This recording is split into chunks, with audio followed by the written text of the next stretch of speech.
रायमना press क्लबा 10 साननि थाखाय first inter club football tournament 2023 खौ दिनैनिफ्राय जागायबाय।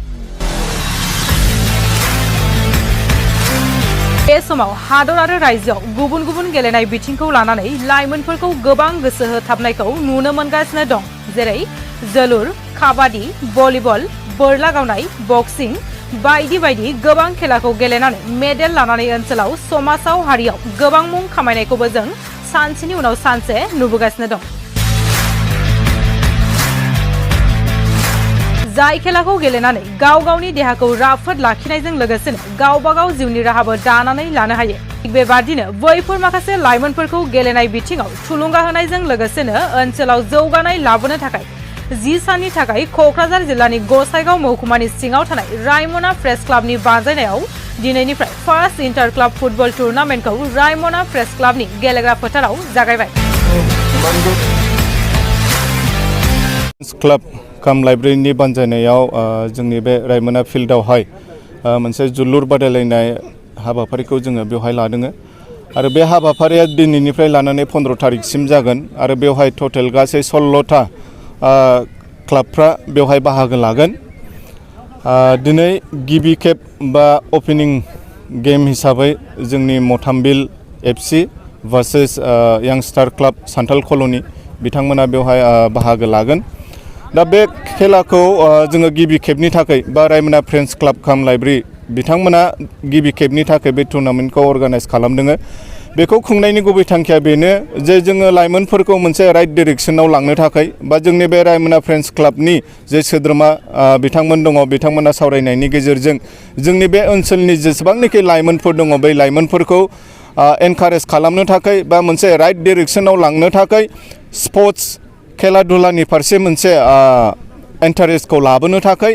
मानो होनोबा जोङो नुदों जे जोंनि बे गसाइगाव साब डिभिजन बा जोंनि बे बिटिसि ओनसोलनिफ्राय दिनै गोबां जोंनि फुटबल गेलेगिरि बिथांमोना दिनै इन्डियानि टीमावबो मासि मोननो हादों आरो बेल' नङा, बेबायदि गुबुन गुबुन गिदिर गिदिर क्लाबफ्रावबो बिथांमोना बेबायदि गेलेनो थाखाय खाबु मोनदों।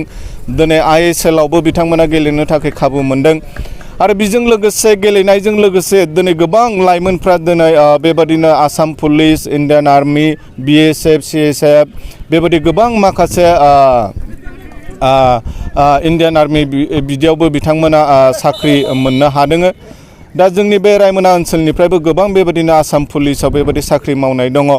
स' जोङो बेखौ अर्गानाइज खालामनायनि थांखिया बेनो जाहाथे जोंनि लाइमोनफ्रा एनकारेज जायो आरो बेबायदि मोनसे गाव गावनि उन जिबनखौ दानानै लानो हायो, गाव गावनि फिउचारखौ बे गेलेनायनि गेजेरजोंबो दानानै लानो हायो। बे माखासे मोजां थांखिफोरखौ लानानै जोङो दिनै बे रायमना फ्रेन्ड्स क्लाबनि जे फुटबल गेलेग्रा फोथार जोङो बेवहाय बे टुर्नामेन्टखौ अर्गानाइज खालामनाय जादों। जों नुनो मोनो जे जों खुंबाय थानायखौ नुनो मोनदों। बेनि गेजेरावबो जे माखासे लाइमोनफोरा दं खेला बा बिदि गेम गेलेनायखौहाय गेमनि गोजानाव थानानै माखासे ड्राग्स जौ जुवा बेफोरजों गेलेनायखौ जों नुनो मोनो। दा बैफोर लाइमोनफोरखौहाय मा खावलायहरनो सानो? नंगौ, दिनै बिटिसिनि गोबां दाब दाब जायगायाव बेबायदि माखासे लाइमोनफोरखौ जोङो नुदों जाय बिथांमोनानिखि एन्टि ससियेल माखासे समाज बेरेखा हाबा मावबाय थानाय बा बेबादिनो जे जिनिसफोरखौ जोङो लायोबा देहानि थाखाय गाज्रि बा जोंनि भबिष्यतखौ नस्थ' खालामगोन, जेरैबायदि नोङो ड्राग्स, बे गान्जा सोबनाय बा जौ जुवा गेलेनाय बेफोरबायदि माखासे समाज बेरेखा हाबायावबो माखासे लाइमोनफ्रा गोजोमनानै दङ।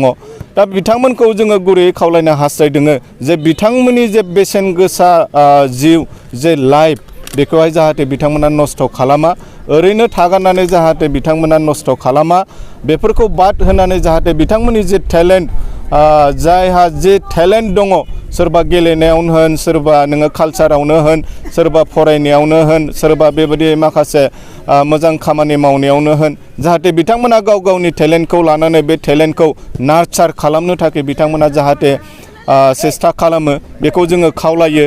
आरो जोङो मिथिगौ जे स्पर्ट्स बा बे गेलेनायनि गेजेरजों दिनै गोबां जोंनि हारिया मुंदांखा जाबाय बा जोंनि लाइमोनफ्रा दिनै मोजां मोजां बिबानाव दिनै बाहागो मोनबाय। दा बैफोरखौ नायनानै जोङो एनकारेज जानांगौ जोंनि गसाइगाव साब डिभिजनावनो जोङो दिनै नुदों जे मन'बिर बसुमतारी फंबाय बिथाङा दिनै इन्डियानि टीमाव गेलेनो थाखाय खाबु मोनबाय।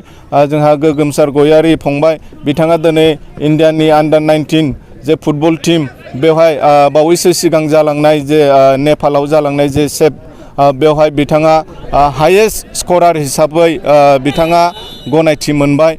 दा बेबायदि मोजां माखासे जोंनि लाइमोनफ्रा दिनै गाव गावनि जिबनखौ बेबायदि गेलेनायनि गेजेरजोंनो दागासिनो दङ बा गावनि फिउचारखौ ब्राइट खालामबाय। बिनिखायनो जोङो खावलायगोन जाय बिथांमोना दिनै बेबायदि माखासे एन्टि ससियेल एक्टिभिटिसाव गोजोमनानै दङ जाहाथे बिथांमोनाबो राइट डिरेक्सनाव फैफिनो, बिथांमोनाबो गाव गावनि टेलेन्टनि सायाव कनसेन्ट्रेट खालामनानै गावनि टेलेन्टखौ नार्चार खालामो। बिनि थाखाय जोङो दिनै बे फोथारनिफ्राय बिथांमोनखौ गुरैयै खावलायो। दिनै रायमना फ्रेन्ड्स क्लाब काम लाइब्रेरिनि बानजायनायाव जोंनि बे रायमना गेलेग्रा फोथाराव 10 दिननि थाखाय बादायलायनाय हाबाफारि लादों। बेवहाय टटेल 16टा टीम दङ। दा जोङो बेवहाय मानि प्राइजजों लोगोसे विथ ट्रफि होनाय जादों। दा बेवहाय जोङो रायमना फ्रेन्ड्स क्लाबनि आं सासे आफादगिरि जानानै बयनिसिमबो जायफ्रा फुटबल लाभार्स फुटबलखौ मोजां मोनग्रा बिथांमोननिसिम आंनि गाहाम हामलायहरनाय जासिहरनाय थाबाय। दिनै जोङो बे फुटबलखौ कम्पिटिसनखौ होनायनि थांखियानो जादों जाहाथे जोंनि स्पर्ट्सनि स्पिरिटआ जोंनि ओनसोलाव अरायसम थाबाय थायो आरो जायफ्रा दिनै मोजां टेलेन्ट गोनां गेलेनो हानाय टेलेन्ट गथ'फोर जोंनि ओनसोलफ्राव दङ जाहाथे बिसोरो टेलेन्ट गोनां गथ'फ्रा बे खेलाफोरखौ नुनानै जाहाथे गावसोरनि स्पर्ट्सनि जि स्पिरिट बेफोरखौ बिसोरो लाखिबाय थानो हायो आं बेखौनो मिथिहोनाय जायो। जोङो जि प्राइज कम्पिटिसनाव देरहानायनि जि प्राइज बेखौहाय जोङो 30,000 विनारनि थाखाय आरो जायआ रानार्स आप बियो 20,000 होनाय जादों विथ ट्रफि।